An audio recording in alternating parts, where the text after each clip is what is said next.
नमस्ते। इस कालांश में अनुवाद के साथ मैं उपस्थित हूँ। मैं अपने सभी छात्रों का इस कालांश में स्वागत करता हूँ, इसलिए कि यह एक ऐसा पाठ्य बिंदु है कि जो किसी वर्ग विशेष के लिए नहीं है। यह प्रायः मेरे सभी छात्रों के लिए यह उपयोगी है। अनुवाद एक कला है जिसके द्वारा हम किसी भाषा में स्थित वाक्यों को किसी अन्य भाषा में रूपांतरित करते हैं। इस प्रसंग में भाव का रक्षण एक अनिवार्य तत्व है। इसके लिए भाषा के स्वरूप, शैली तथा कोश का प्रचुर ज्ञान अपेक्षित है। मनुष्य वस्तुतः वाक्यों में अपने विचारों को व्यक्त करता है, इसलिए अनुवाद वाक्यों का ही होता है। सबसे छोटे वाक्य में एक कर्ता और एक क्रिया का होना बहुत आवश्यक है, और जब हम उन वाक्यों में स्थित कर्ता और क्रिया का संस्कृत में रूपांतरण करना समझ जाते हैं तो हमारा अनुवाद सरल हो जाता है। अब देखिए, जो कर्ता है वह जितने हम लोग शब्द रूप पढ़ते आए हैं, संज्ञा शब्द रूप, सर्वनाम शब्द रूप, प्रथमा विभक्ति के एक वचन, द्विवचन और बहुवचन में वे सभी प्रथम पुरुष, एक वचन, द्विवचन और बहुवचन में पठित हैं। उनका ग्रहण किया जाना चाहिए। और सर्वनाम में प्रथम पुरुष, एक वचन, द्विवचन और बहुवचन में सह, तौ, ते। मध्यम पुरुष, एक वचन, द्विवचन और बहुवचन में त्वम, युवाम, यूयम। और उत्तम पुरुष, एक वचन, द्विवचन और बहुवचन में अहम, आवाम, वयम। तो कुल मिलाकर मुझे लगता है कि 9 तरह के आधारभूत वाक्यों का यदि हम अनुशीलन अच्छी तरह से कर लेते हैं तो अनुवाद की प्रक्रिया सरल और बोधगम्य हो जाएगी।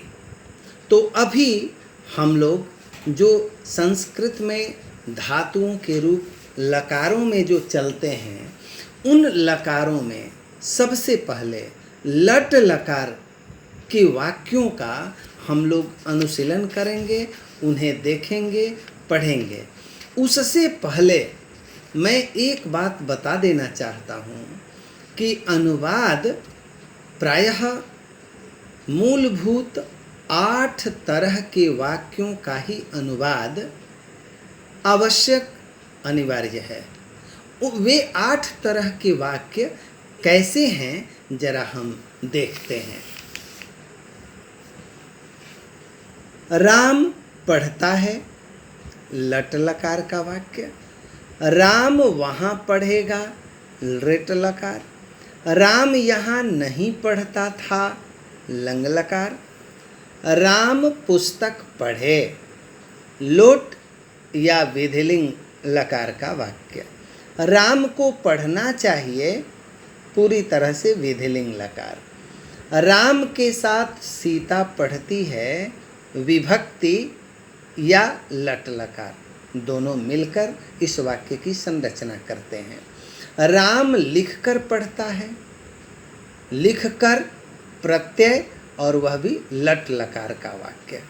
पुस्तक होती तो राम पढ़ता, हेतु हेतु मद्भूत। इस तरह के वाक्यों का प्रयोग हम लोग प्रायः भाव व्यक्त करने में करते हैं, लेकिन सबसे पहले प्रसंग के अनुकूल लकारों का प्रयोग जो हम लोग करते हैं, ये लट, लोट, लंग आदि प्रत्येक में लौ होने से इन्हें लकार कहा जाता है। न कि केवल लट का मतलब टेंस काल, ऐसा हम नहीं कह सकते। लकार का तो अर्थ है मानसिक स्थिति। जो संस्कृत में 10 लकार है जो विविध अर्थों में प्रयोग किया जाता है। यहाँ विस्तार भय से अनिवार्य 5 लकारों लट, लृट, लंग, लोट और लिंग लकार जो विधिलिंग है, इसका अभ्यास किया जा रहा है। हम लोग सबसे पहले लट लकार के वाक्यों को देखेंगे। लट लकार में कैसे होता है, एक धातु पठ धातु की चर्चा हम लोग यहाँ करेंगे। तो प्रथम पुरुष, मध्यम पुरुष, उत्तम पुरुष। सह पठति, तौ पठतः, ते पठन्ते। एक वचन, द्विवचन और बहुवचन। एक का बोध जिससे हो एक वचन, 2 का बोध द्विवचन और 3 या 3 से अधिक जहाँ हो उनका बोध कराने के लिए बहुवचन का प्रयोग किया जाता है। तो सह पठति, तौ पठतः, ते पठन्ते, त्वं पठसि, युवां पठथः, यूयं पठथ, अहं पठामि, आवां पठावः, वयं पठामः। इस प्रकार हम लोग इन 9 वाक्यों को, जो आधारभूत वाक्य हैं, इन्हीं वाक्यों से हम आगे अनुवाद की कला को और अच्छी तरह से समझ सकेंगे, उसे सीख सकेंगे। तो सह पठति, वह पढ़ता है, तौ पठतः, वे दोनों पढ़ते हैं, ते पठन्ति, वे सब पढ़ते हैं, त्वं पठसि, तू पढ़ता है। त्वं के लिए यहाँ तू शब्द का प्रयोग है एक वचन में, और बहुवचन में तुम प्रयोग किया जाएगा। युवां पठथः, तुम दोनों पढ़ते हो। इस प्रकार हम लोग आगे के जो वाक्य हैं उन वाक्यों को देखेंगे। यूयं पठथ, तुम पढ़ते हो। अहम पठामि, मैं पढ़ता हूँ। आवाम पठावः, हम दोनों पढ़ते हैं। वयम पठामः, हम सब पढ़ते हैं। इन वाक्यों को 3 बार 4 बार अच्छी तरह से देखा जाना चाहिए। वह, तू, मैं का बहुवचन क्रमशः वे, तुम और हम होता है। इसीलिए यहाँ सह, यूयम और आवाम संस्कृत के ऐसे शब्दों का प्रयोग किया गया है। प्रथम पुरुष के तीनों वचनों में सर्वनाम के स्थान पर संज्ञा पदों का प्रयोग भी किया जा सकता है। प्रथम पुरुष के तीनों वचनों में सह, तौ, ते के स्थान पर संज्ञा पदों का प्रयोग भी कर सकते हैं हम लोग आवश्यकता अनुसार। बालकः पठति, बालकौ पठतः, बालकाः पठन्ते। बालिका पठति, बालिके पठतः, बालिकाः पठन्ते। अर्थात प्रथम पुरुष के तीनों वचनों में अन्य संज्ञा शब्दों का भी प्रयोग हम कर सकते हैं, किंतु मध्यम और उत्तम पुरुष में ऐसा कदापि नहीं होता है। मध्यम पुरुष में जब भी होगा त्वं, युवां, यूयं ही होगा। उत्तम पुरुष में जब भी प्रयोग होगा अहम, आवाम, वयम ही होगा। इसलिए सह पठसि ऐसा प्रयोग कभी नहीं होगा। सह पठति, त्वं पठामि ऐसा कभी नहीं होगा। त्वं पठसि, सह पठति और अहम पठामि, त्वं पठसि, इस तरह के वाक्यों का अभ्यास निरंतर किया जाना चाहिए। कर्ता जिस पुरुष में, जिस वचन में हो, क्रिया भी उसी पुरुष और वचन में होनी चाहिए। तो उक्त 9 वाक्यों में कर्ता और क्रिया के मध्य अव्यय पदों के प्रयोग से भी हम तरह तरह के वाक्य बना सकते हैं और उनके अभ्यास से अनुवाद को और हम लोग देख सकते हैं।